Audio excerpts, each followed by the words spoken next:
Assalomu alaykum, Migratsiya O'zbekiston ijtimoiy tarmoq obunachilari. Bugun sizga Angliya mamlakati va ushbu mamlakatga 2030-yilgacha migratsiya sohasi qishloq xo'jaliklarida qanday yangiliklar bo'lishi, ro'yxatdan o'tish qachon va qayerda bo'lishi haqida, ro'yxatdan o'tish turlari, o'zingiz mustaqil ravishda migratsiya agentligi balki xususiy bandlik agentliklari orqali qanday o'tish hamda ular bilan bog'langanda qancha xarajat ketishi kerakligini video davomida to'liq aytib o'tishga harakat qilaman. Unday bo'lsa boshladim. Ushbu mamlakatga siz ishga borish uchun 20 yoshdan 45 yoshgacha bo'lishingiz kerak, rus yoki ingliz tilini muloqot darajasida bilishingiz kerak. Ana endi qanday dokumentlar kerak bo'lishi haqida, ro'yxatdan o'tish qachon va qayerda bo'lishi haqida aytib o'taman. Siz ro'yxatdan o'tmoqchimisiz? Bizning Telegram kanalimizga obuna bo'ling. Mana shu yerda migratsiya agentligi, xususiy bandlik agentliklari qachon ro'yxatdan o'tish ishlarini boshlasa, mana shu havoladan birinchi ro'yxatdan o'tishingiz mumkin va birinchi bo'lib xabar topishingiz mumkin bo'ladi. Agarda o'zingiz mustaqil ravishda ishga ketmoqchi bo'lsangiz, hozir xarajatlari, harakatlarni to'liq aytib o'taman va kommentariyada ismingiz, yoshingiz, qaysi chet el mamlakatidasiz, rus tili yoki ingliz tilini bilasiz, mana shuni yozib qoldirsangiz, har bitta yozgan kommentariyada Angliyaga ishga borish uchun 5 ta rasmiy migratsiya sayti havolasi bor. Mana shulardan ikkitasini tashlab beraman. Har bir yozgan kommentariyaga tashlab beraman. Xo'p, qolganlar esa Migratsiya O'zbekiston Telegram kanalimizdan olishingiz mumkin 3 ta havolani.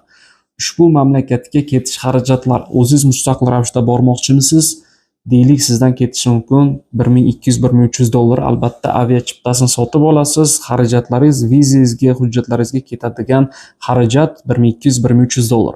Migratsiya agentligi tomonidan bo'ladigan bo'lsa, xuddi mana shu xarajatga, hujjatlarga faqat qaytib kelish avia chiptasi ham qo'shiladi va 1700-1800 dollarni tashkil etadi. Orada 100-200 dollar o'ynayapti. Buni sababi avia chiptalarning ko'tarilish va tushish narxiga qarab. Siz migratsiya agentligi limitidan qolib ketgan bo'lsangiz, ro'yxatdan o'tish ishlaridan xususiy bandlik agentliklariga hujjat topshirsangiz bo'ladi. Bularda faqatgina firma to'lovi bor. Mana shu 1800 dollarga 500 dollar xarajat qo'shiladi firma to'lovi hisobida. Deylik 2300-2400 dollar atrofida sarflaysiz xususiy bandlik agentligi tomonidan Angliyaga mavsumiy qishloq xo'jaligi ishlariga bormoqchi bo'lsangiz. Nima uchun Angliyadagi davlatda til talabi rus tili mavsumiy qishloq xo'jaligi ishlari bo'yicha? Sababi bu ishlarda ko'pchilik ish beruvchilar rus tilini bilishadi va bu ish beruvchilar Ukrain, Belarus, Polsha va Rossiyaliklar hisoblanadi. Shuning uchun mana shu ish beruvchilar Osiyodan rus tilini biladigan nomzodlarni taklif etadi, ular bilan suhbat qiladi, suhbatni o'tganlarni esa mavsumiy ishga taklif etadi. Angliyada bir yilda 2 marotaba mavsumiy ish bo'ladi, yozgi va qishki mavsum. Yozgi mavsumda ish o'rinlari ko'p bo'ladi, oylik maoshlar esa 1800 dan eng yuqori 2600 dollargacha bo'ladi. Qishki mavsumda ishlar kamayib ketadi, qishki mavsumda esa daromadingiz 1500 dollardan 2000-2100 dollargacha bo'lishi mumkin eng yuqorisi. Xo'p, hozir sizga Migratsiya O'zbekiston rasmiy Telegram kanaliga qanday obuna bo'lishni ko'rsataman. Telefon orqali yozib olingan video ma'lumot. Xo'p, hozir plus Telegram, kimda Telegram bo'lsa, mana shu ilovaga kirib olish kerak. Mana shu ilovaga kirganingizdan so'ng bu yerda poisk tugmasini bosasiz, ya'ni o'zbekchada qidiruv va mana shu yerda katta harflar bilan migratsiya deb yoziladi va bu yerda pastki chiziq O'zbekiston. Xo'p, yozganingizda O'zbekiston migratsiyasi kelib chiqadi. Mana shu Migratsiya O'zbekiston rasmiy Telegram kanalining ustiga bosganingizda bu yerda ishchi vakansiya Germaniya bo'yicha va balki Janubiy Koreya, Kanada, boshqa davlatlar bo'yicha, Birlashgan Arab Amirliklari va dunyo bo'yicha 30 ta davlatga yaqin mamlakatlar ichidan ishchi vakansiyalar taqdim etiladi. Oylik maoshlar, ketish xarajatlari hammasi to'liq aytib o'tilgan. Mana shu bu yerda qoldirilgan havola orqali onlayn ro'yxatdan o'tish havolasiga kirib, ro'yxatdan bemalol o'tishingiz mumkin bo'ladi, agarda sizga qaysidir davlatdagi bo'sh ish o'rni va vakansiya ma'qul kelsa. Albatta yozgi mavsumda ishlar ko'p, oylik maoshlar yuqori, shanba, yakshanba kun dam olish kunlari hisoblanadi. Xo'p, ana endi bu ishlarga siz bormoqchimisiz?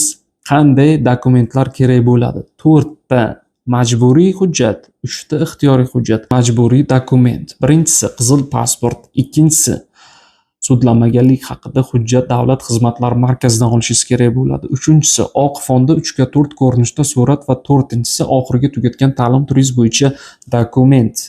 Maktabni tugatganlar uchun attestat, kollej, litsey, universitet, institut, magistraturani tugatganlar uchun diplom so'raladi. Mana shu 4 tala hujjat majburiy. Ana endi ixtiyoriy dokumentlar esa siz rus tili, ingliz tilidan sertifikatingiz bormi, imkoniyatingizni oshirib beradi. Mana shu sertifikatni taqdim etsangiz. Agarda siz qishloq xo'jaligi yo'nalishi bo'yicha institut yoki universitetda o'qiganmisiz, mana shu diplomni ham sizni imkoniyatingizni oshirib beradi. Va keyingi o'rinda sizda ish staj bormi, mana shular ham imkoniyatingizni oshirib beradi. Va agar sog'lig'ingiz bo'yicha hujjat bering desa, tibbiyot markaziga borib sog'lig'ingizni tekshirtirasiz va xulosani qog'ozga tushirib, dokumentlar orasiga qo'shib ish beruvchiga topshirishingiz mumkin bo'ladi ro'yxatdan o'tishingiz bilan. Xo'p, ketish xarajatlarini aytib o'tdim. 6 oylik mavsumiy ishchi viza orqali ishlab kelasiz. Mana shularni ham qanday hammasini video davomida qisqa va to'liq tushuntirib berdim. Ro'yxatdan o'tish ishida qolib ketmaslik uchun o'zingiz kanalimizga obuna bo'lib qo'ying. Mustaqil ravishda ishga bormoqchimisiz? Kommentariyada menga havola tashlab bering deng. Men sizga havola tashlab beraman. O'zingiz mustaqil internet orqali u yerdagi oylik maoshlarni, ish turlarini bemalol ko'rishingiz mumkin. Ish beruvchining WhatsApp hamda telefon raqamlari qoldirilgan. Bemalol ular bilan rus yoki ingliz tilida suhbat qilib, sizga ish beruvchilar ishga taklifnoma yuborsa, mana shu ishga taklifnoma orqali Angliya elchixonasiga kirib, o'zingiz vizangizni olib Angliyaga uchib ketishingiz mumkin bo'ladi. Albatta, rus tili, ingliz tilini biladiganlarga bu mustaqil ravishda borishning xarajati arzon va qo'l keladi. Qisqa ma'lumot, lo'nda ma'lumot izohlarda fikringizni kutib qolaman. Sizlar bilan dunyo davlatlari migratsiyasi bo'yicha ma'lumot beruvchi Asadbek Hasanov bo'ldi. Keyingi videolarda ko'rishguncha salomat bo'ling.